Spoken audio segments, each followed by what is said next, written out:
Hey friends, welcome back. This video is a follow-up to my Wellness Wednesday from this past week, where I shared some concerning blood lab results that I got back recently. So I had my appointment with my doctor yesterday that I told you guys about, and I have a diagnosis, at least an initial one, as well as a plan of action. So this video is just going to be me sharing that diagnosis and what I am going to be doing moving forward as far as treatment. My doctor was very concerned with my iron and ferritin levels, and she officially diagnosed me with iron deficiency anemia. I had thought that I was just iron deficient and hadn't crossed over to the anemia stage yet, but she said with that low of a ferritin number, she was going to go ahead and diagnose me with anemia as well. So that's the official diagnosis right now. She said it was so low and severe enough that she wanted me to go get an iron infusion. She said that oral supplementation could take more than a year to get my levels to a good place, and she said that it was really imperative that I get them up faster than that. So I have a referral for an iron infusion. So with all of my research that I've been doing, I was, gearing up to a supplementation regime. And basically, I don't have to do any of that. I asked her if I should supplement orally while or after getting the infusion. And she said, no, just the infusion is enough. She said that the infusion will give me enough iron to last me 6 months. And at that point, when I start, using up or getting to the end of that 6 months worth of iron, that is where we will really pay attention to my iron levels and figure out how much supplementation I need and all the different lifestyle things that I need to adjust as far as like how I'm eating and my iron absorption. We'll just try to figure out my iron absorption issues at that point so that going forward, I know how to keep my iron and ferritin levels in a good place. But for right now, it's kind of like emergency mode, doing the iron infusion just to get me back to baseline, back to normal, which honestly, I don't even know what that's going to be like because I think I've been iron deficient for most of my adult life. So I have the referral for the iron infusion. I've already tried to call the clinic, but I haven't been able to get through to whoever I need to get that scheduled. I'm not sure how long it's going to take. Some things are really backed up right now for all kinds of reasons. So I'm kind of anxious to find out when I'll actually be able to get in. The infusion that she recommended or wrote the referral for is a one-time infusion. It's supposed to last 2 hours. She also said that I won't feel the effect of the infusion for about 6 weeks. So don't be concerned if I don't feel any better right away. But at about 6 weeks, I should be able to know what it feels like to have normal iron levels. So then on to the next thing, which was the elevated ANA marker. That's the one that indicates autoimmune disease. So like she said, and like I knew from the lab ranges that they give, it's right in between a low level and possibly getting into the higher level. So it's I'm kind of in between place. And because of my history of symptoms, a lupus diagnosis is possible. I've actually gone down the road a couple of times of thinking that I might have lupus, which is an autoimmune disease. Lupus is a disease I still don't really understand. There's so many different symptoms that can be attributed to it, but one symptom that I definitely could qualify for is the butterfly face rash. I have been calling it rosacea. I've assumed it was rosacea because it acts like rosacea, and it still could be rosacea. I don't know. But that's something that is a telltale sign of lupus, that malar rash. So I do have plenty of symptoms that could point to lupus, but there are a lot of symptoms that I have that are also caused by iron deficiency.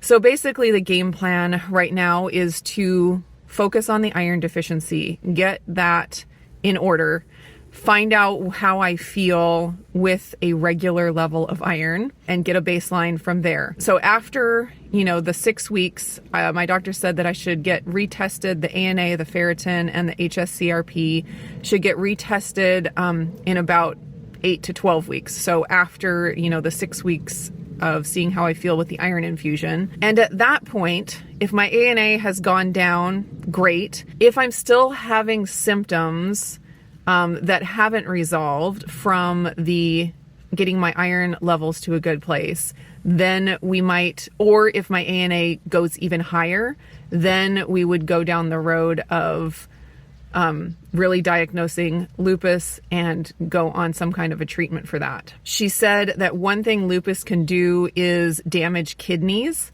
And so that's something we would want to keep an eye on.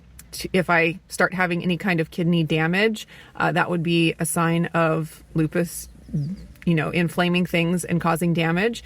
But she did say that from my lab work, my kidneys are doing great and they are running super efficiently.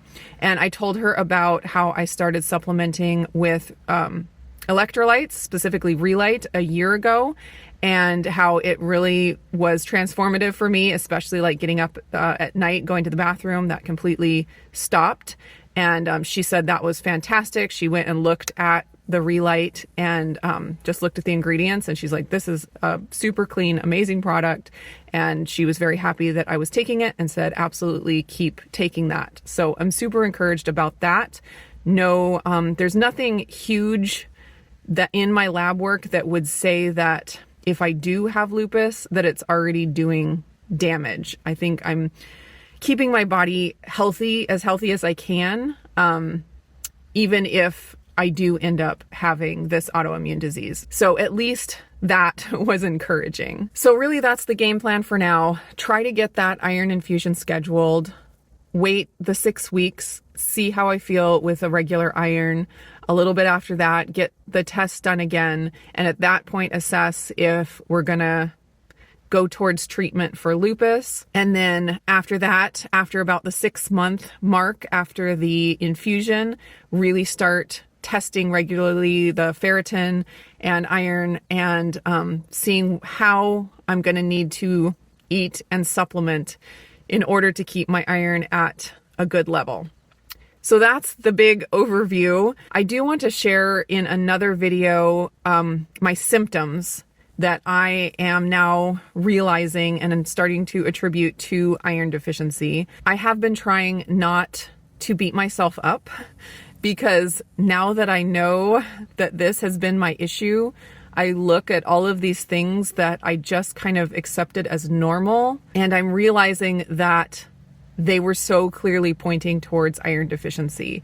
And I feel like I should have seen it sooner. And obviously that train of thought is not helpful. So I'm trying not to go down that road and beat myself up.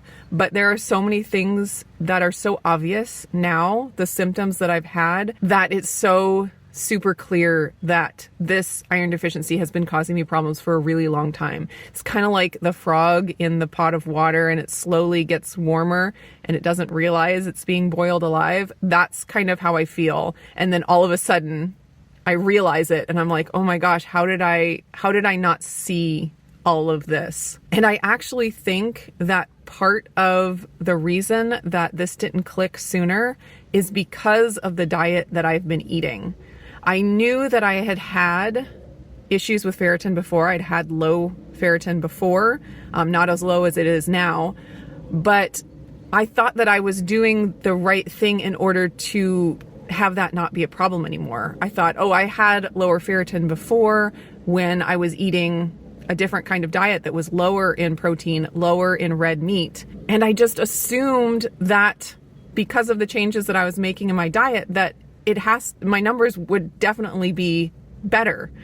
And I kind of was lulled into a false sense of security because I just assumed I was doing the right thing in order to correct that problem. And I think that's why the last time I got lab work done, I didn't put ferritin on the list of things that I wanted to get checked, because I just assumed that I was doing everything right. My diet was so rich in iron containing foods. So I have just been working through all of that, which is difficult, but it's important work. And I am just anxious to see what life is like on the other side. It's like, now that I have answers, I'm the kind of person that really wants to buckle down and just get done whatever needs to get done in order to, you know, accomplish what needs to be accomplished. And so to be in this place where I'm like waiting for people to call me back as far as scheduling for the iron infusion and then having to wait 6 weeks to even see how it's going to make me feel, that's difficult for me. I want a game plan. I want action steps, but I am just learning to relax and take things as they come and just do the next thing. So I'm going to leave this video here. I hope you guys are doing good. I will continue to bring you along on this journey as I try to heal my iron deficiency anemia. And I hope you guys are all doing well, and I will see you again in the next video.